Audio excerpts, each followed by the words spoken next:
छगन भुजबल का खुलासा, ईडी से मुक्ति और भाजपा का साथ, ओबीसी नेता पर भेदभाव का आरोप। नमस्कार, मैं संयुक्ता देशमुख और आप देख रहे हैं हिंद वॉइस। स्वागत है आपका हमारे चैनल पर। महाराष्ट्र में राजनीतिक हलचल एक बार फिर से तेज हो गई है। महाराष्ट्र के वरिष्ठ नेता और अन्न और नागरिक आपूर्ति मंत्री छगन भुजबल ने एक ऐसा बयान दिया है जिससे राजनीति में विवाद खड़ा कर दिया है। भुजबल ने साफ तौर पर कहा कि भाजपा के साथ महायुति सरकार में शामिल होने से उन्हें ईडी की मुक्ति मिली है, जो उनके लिए पुनर्जन्म की तरह था। साथ ही उन्होंने अपने ओबीसी समुदाय होने के कारण केंद्रीय एजेंसियों द्वारा निशाना बनाए जाने का आरोप भी लगाया है।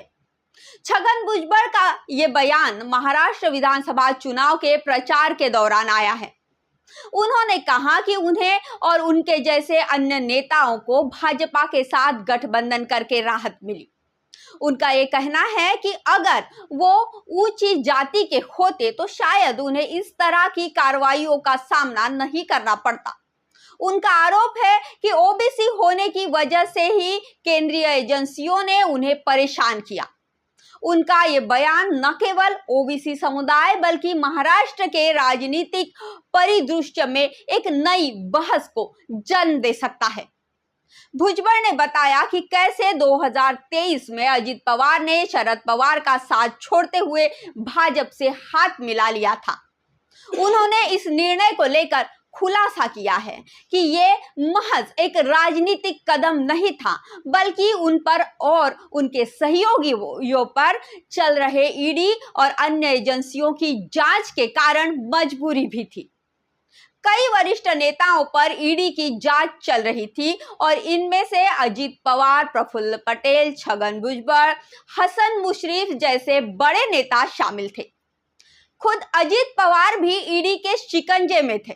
भुजबल का कहना है कि उनके जीवन के सबसे कठिन समय में वो जेल में थे और उन्हें लगा कि भाजपा के साथ जुड़ने के अलावा उनके पास कोई रास्ता नहीं बचा था। उन्होंने ये भी कहा कि जैसे ही उन्होंने भाजपा का साथ लिया, उन्हें ईडी की परेशानियों से राहत मिल गई। साथ ही उन्होंने ये भी बताया कि जब वो जेल में थे तब अनिल देशमुख को ये कहा गया था कि यदि वो भाजपा में शामिल होते हैं तो उनकी भी रिहाई हो सकती है। इस कथन से ये साफ होता है कि महाराष्ट्र में कैसे राजनीतिक पार्टियों के गठजोड़ पर एजेंसियों का दबाव पड़ा।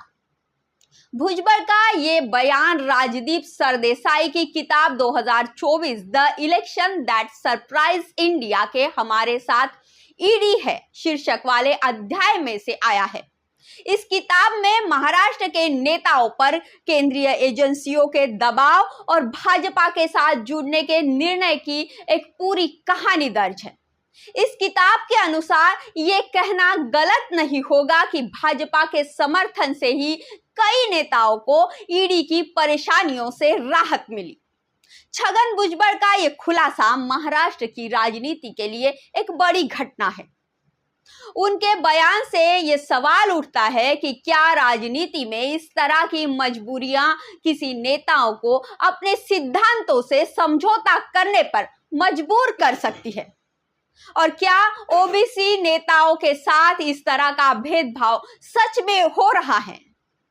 भुजबल के बयान से ये बात भी सामने आती है कि महाराष्ट्र की राजनीति में केंद्रीय एजेंसियों का कितना बड़ा प्रभाव है।